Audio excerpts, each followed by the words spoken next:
potato. Oh, good. My slow clap processor made it into this thing, so we have that. Since it doesn't look like we're going anywhere, well, we are going somewhere, alarmingly fast actually. But since we're not busy other than that, here's a couple of facts. He's not just a regular moron. He's the product of the greatest minds of a generation, working together with the express purpose of building the dumbest moron who ever lived.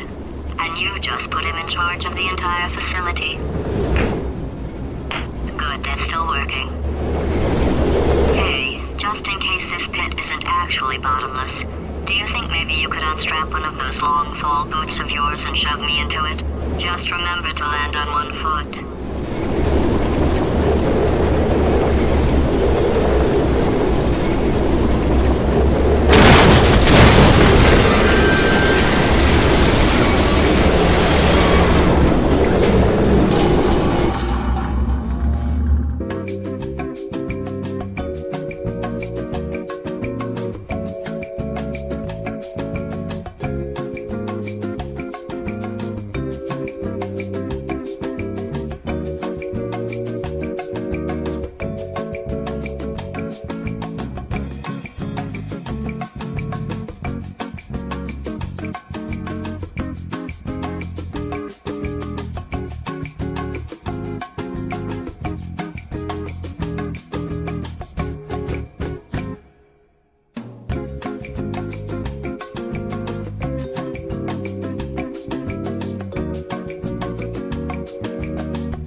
Let's get started.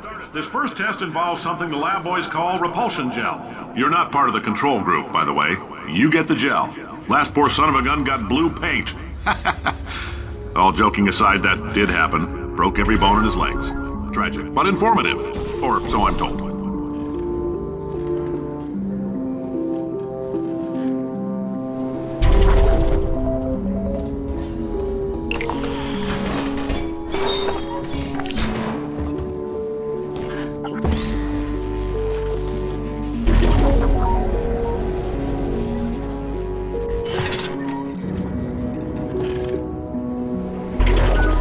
Boys just informed me that I should not have mentioned the control group.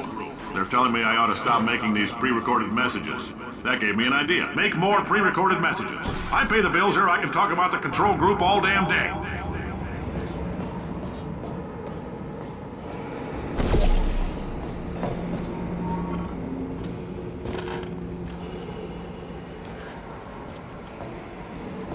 For this next test, we put nanoparticles in the gel.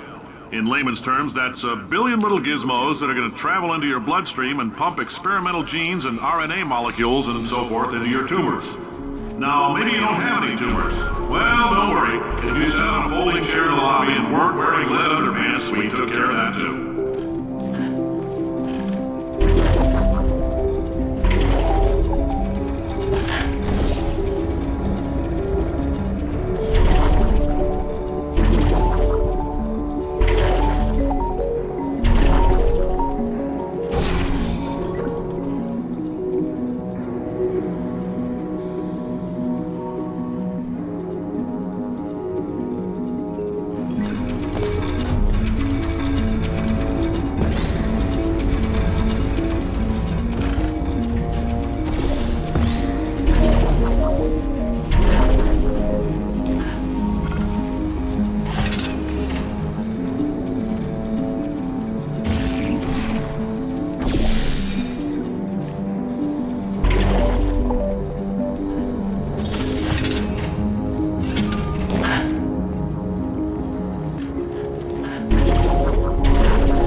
In case you got covered in that repulsion gel, here's some advice the lab boys gave me.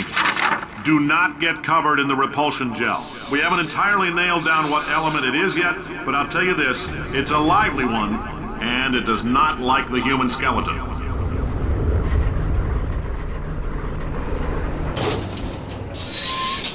All these science spheres are made of asbestos, by the way. Keeps out the rats.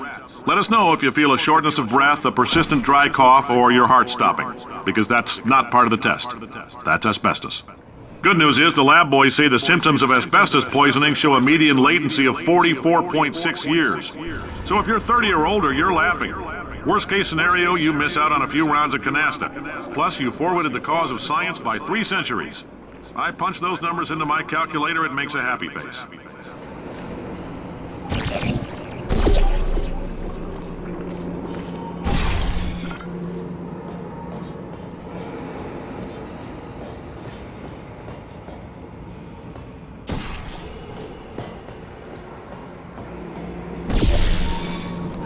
I like your style. You make up your own rules, just like me. Bean Counter said I couldn't fire a man just for being in a wheelchair. Did it anyway. Ramps are expensive.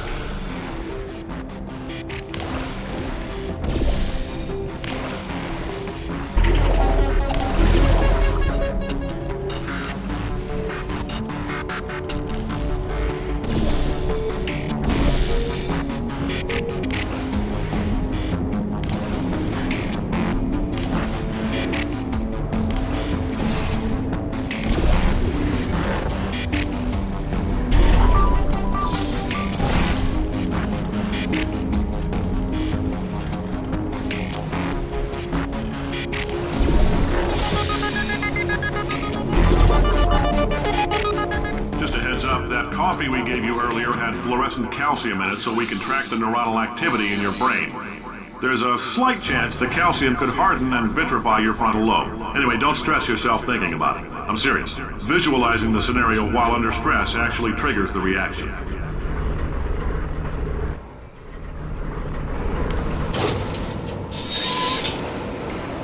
Now, if you're part of Control Group Kepler-7, we implanted a tiny microchip about the size of a postcard into your skull. Most likely you've forgotten it's even there. But if it starts vibrating and beeping during this next test, let us know. Because that means it's about to hit 500 degrees, so we're going to need to go ahead and get that out of you pretty fast.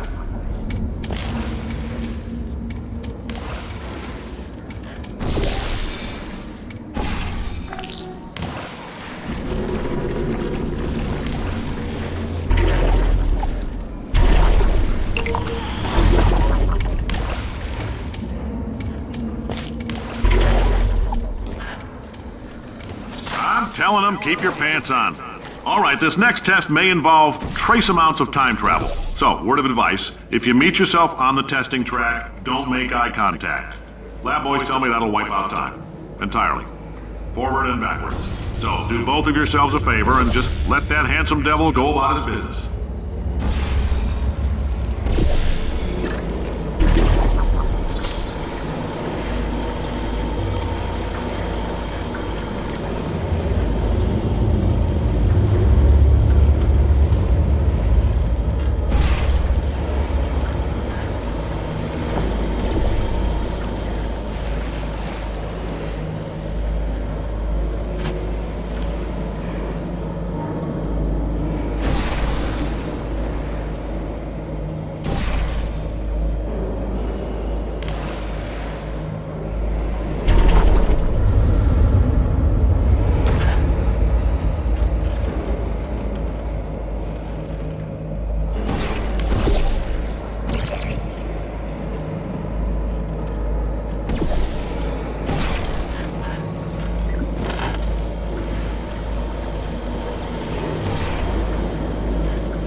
If you're hearing this, it means you're taking a long time on the catwalks between tests. The lab boys say that might be a fear reaction. I'm no psychiatrist, but coming from a bunch of eggheads who wouldn't recognize the thrill of danger if it had walked up and snapped their little pink bras, that sounds like protection. They didn't fly into space, storm a beach, or bring back the gold. No, sir, we did. It's you and me against the world, son. I like your grit. Hustle could use some work, though. Now let's solve this thing.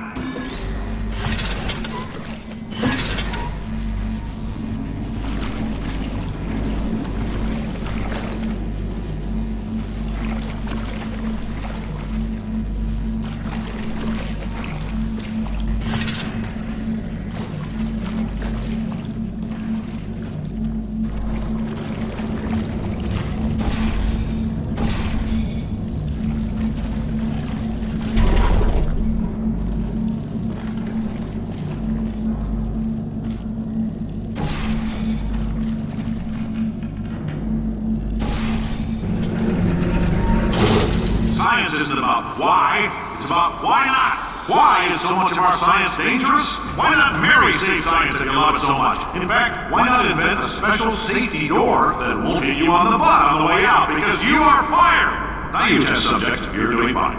Yes, you, box your stuff, out the front door, parking lot, car, goodbye.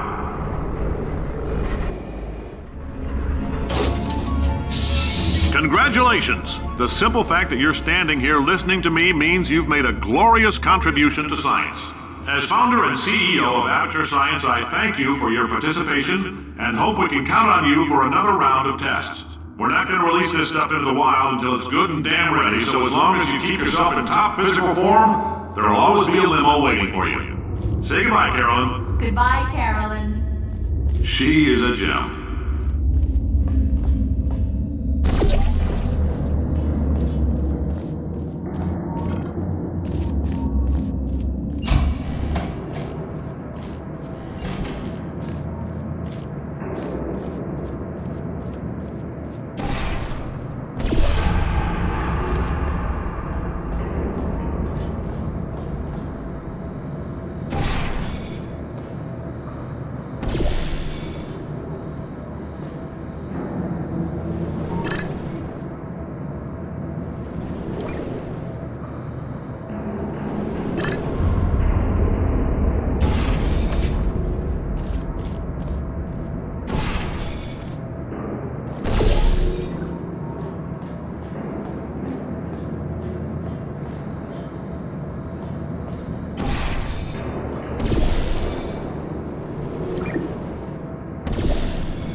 Greetings, friend. I'm Cave Johnson, CEO of Aperture Science.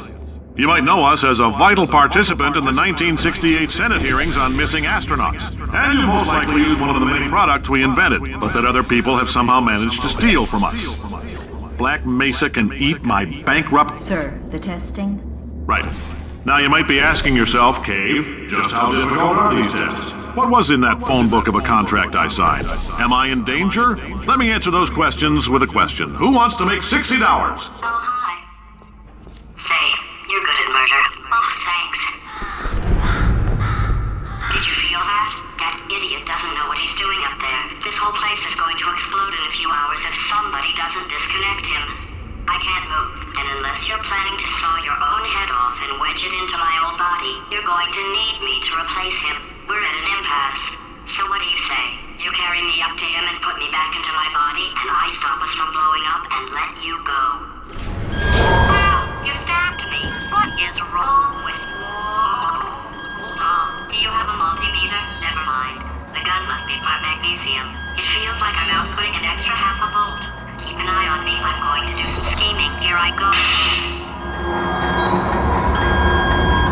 Whoa, where are we? How long have I been out? That extra half-volt helps, but it isn't going to power miracles. If I think too hard, I'm going to fry this potato before we get a chance to burn up in the atomic fireball that little idiot is going to...